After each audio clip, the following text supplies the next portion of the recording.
frankly, I don't care about books. I don't love books. Books are fine. I don't care about books. I like handbooks, okay?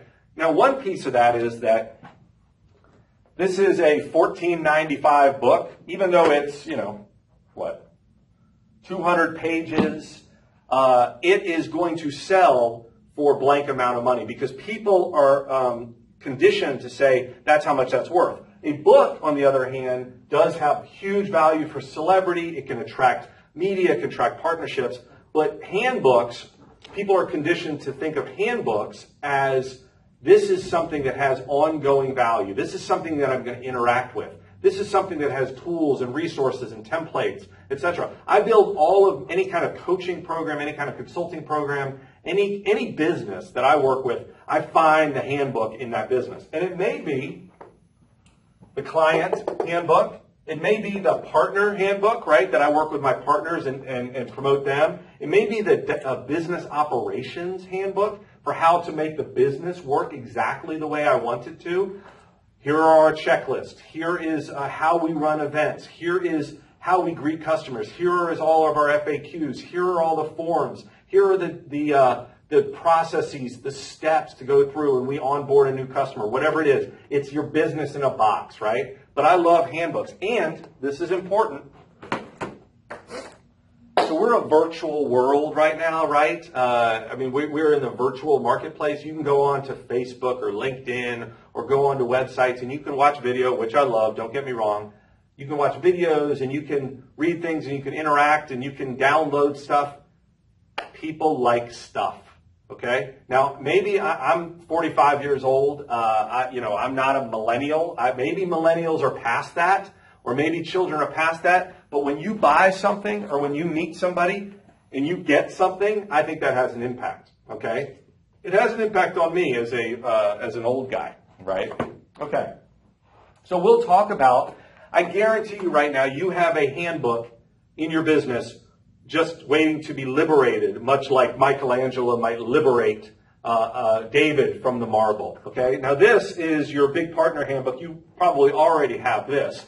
And in here, it has your guidance for how to pick the right stuff. It has your different strategies for effective, developing effective strategic partnerships with other people. It has your stuff about weaponizing your business referral group. It has your stuff about, geez Louise, it has a lot of stuff. It has your getting famous locally. It has your how to publish content. It has everything in here. And this is my way of systematizing and sort of outsourcing my business, right? Now, it becomes part of my intake and conversion process. I take little pieces of this and show it to people so that they can experience what they get as a partner in the big network. I can take any piece of this and niche or specialize it. I can say, here's the big partner handbook for realtors.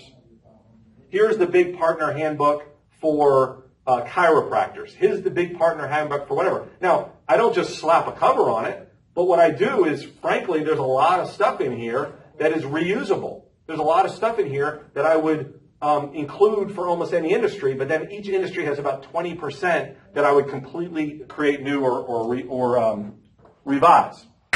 Okay, shock and awe package. That is absolutely part of your intake and conversion process. And really, you know what, maybe we'll erase this. Actually, let's do that a little bit because it's worth talking about your intake and conversion process. You right now may have this step intake conversion process. Let's say you, and the way they get to you is they go to a website, or they get your business card, or they call you, right? Well, the question is that these are the different lead generation ways or methods of connecting you, but what happens next? That's defining your intake and conversion process. It might be conversation and some degree of follow-up, rinse and repeat until the person either says, stop bugging me, or you forget to follow up with them, or they decide to hire you as whatever your business is. But what we really want to think about is how can we add steps and add stuff to make this a more effective intake and conversion process, or as we said, intake and empowerment process? How can we have it working with less of your time and be able to have it automated or systematized better? And how can we use what we know about your clients, what they need, what they want, what they're scared of, what they're excited about, what their resistance is, what they're drawn to decrease your buyer resistance and speed up your sales cycle? I mean, that's really what we're talking about here. Is you have an intake and conversion process right now. The question is, could we improve it by adding steps and stuff? Maybe we add a multiple media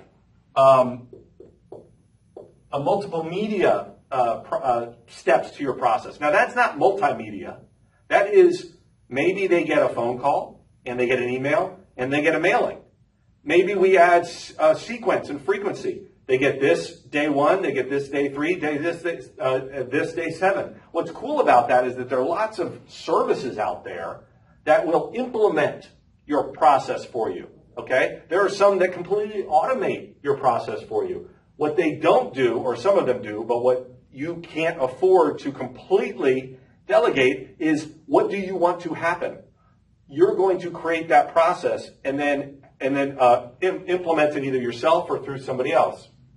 So what we really want to do is define that. Now, what's good about that is we can inject the nuclear device here, the shock and awe package.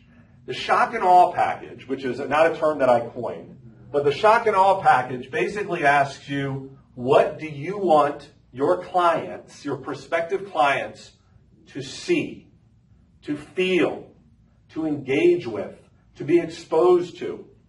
So what could that be? Is that testimonials? Is that before-after pictures? Is that FAQs? Is that customer success stories? Is that description of process? Is that a definition of technology? Is that introduction to team? What is this process? What is this package that if they get it? Uh-oh. Oh, I didn't save it. So close. What is that package that they get? Letters from previous customers, pictures of properties that you've listed, descriptions of home disasters that you've avoided, FAQs that you've strenuously built, entire descriptions of all the ways that you serve your customers in a way where if they interact with this, pictures of you getting awards, heartfelt letters, descriptions of the different service community orientation that you have. Information, I like information about your team. Show them your team. Make your team a celebrity. Get them to know your team. Get them to know your partner. Show them that you are a full service, holistic problem solver, life improver. But you do all of that and they interact with it. This is the best of you. This is, if you could spend an hour in a room of your choice, surrounded by the stuff of your choice, with a line full of testimonials and happy clients behind you coming in one by one to sit there and say, you've got to work with Shane. Shane's amazing. You've got to work with Roy. Roy's amazing. Let me talk to you about what they've done for me. What would you package it up and then make that available to them as part? But you have to have an intake and conversion process. The goal of this is to start getting dependable, repeatable, consistent results. Speaker's package is an introduction to a whole new world.